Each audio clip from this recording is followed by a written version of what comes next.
Jeff Altman, the Big Game Hunter, and I want to talk to you today about one of those tough interview questions that are designed to baffle you, to make you reveal things that you prefer not revealing. Ooh, so dramatic. And today's question is, how do you handle office politics?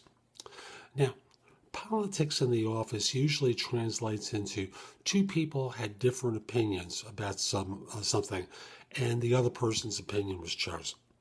The other way is credit grabbing. So I'm going to address both of these.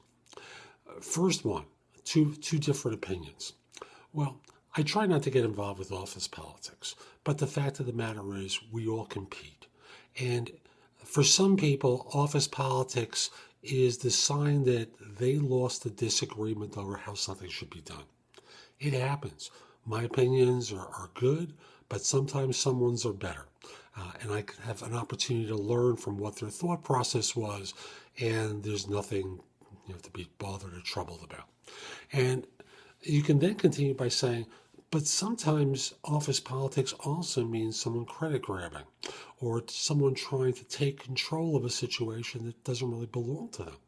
And there I try and get support from management to sort things through. Because, yeah, we could argue and fight. And what's the point of that? The fact of the matter is management has an idea of who they want to handle things. Maybe I didn't understand my side, but maybe they didn't understand their side. So let's get that sorted out as quickly as possible before the office starts taking sides, before it really becomes problematic.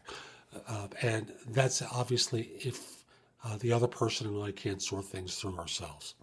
So that's how I'd address that kind of question. I don't think it's really that hard. I think it's pretty logical, but you have to address both situations in answering the question. So again, with the first scenario, you start off by saying, office politics often means two things. Number one is two people have a disagreement over which of their ideas is best. Management chooses the other person, hence it's politics. I don't see it that way. I see it as there were two good ideas. Management chose the one that they thought was best, and I have something I can learn from that. And the second one is I try and sort it out with my colleague. If I can't, I go to management. Real simple. So this is Jeff Altman, the Big Game Hunter. I hope you found this video helpful. If you did and you're watching on YouTube, share it, leave a comment, click the like button. Just do something that lets people know it was worthwhile. Then come over to my website, which is thebiggamehunter.us. Go exploring there. There's lots of great content, including all my YouTube videos, podcasts of Job Search Radio, No BS Job Search Advice Radio, and No BS Hiring Advice Radio.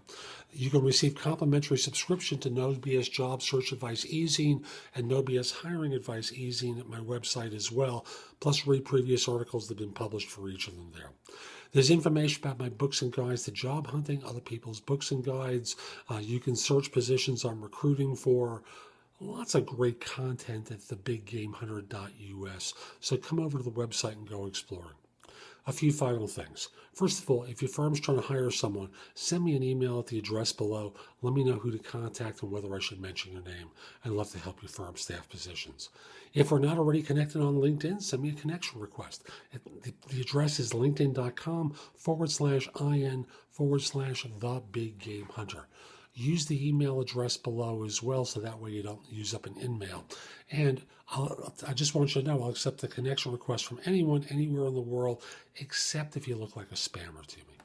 Finally, if you have a question about job hunting, you're just like everyone else. Everyone, though, tends to make the mistake of asking the wrong people for advice. They ask friends, colleagues, former managers, people who've interviewed a lot, struggle themselves, they've gotten the job, and thus they think they're an expert. They've gotten themselves 2 or 3 jobs maybe during the course of their career, 5 or 6 if they're an old-timer. And there's someone like me who's been recruiting for a long time, who's filled more than 1,100 positions, coming up quickly on 1,200. So, better to ask me for advice, because I've evaluated over 400,000 people in my career. I can definitely help you answer your questions. So contact me through liveperson.com. That's LIVE person.com, where I'm a job search and career coaching expert. I'd be very happy to answer your questions. This is Jeff Altman. Have a great day. Take care.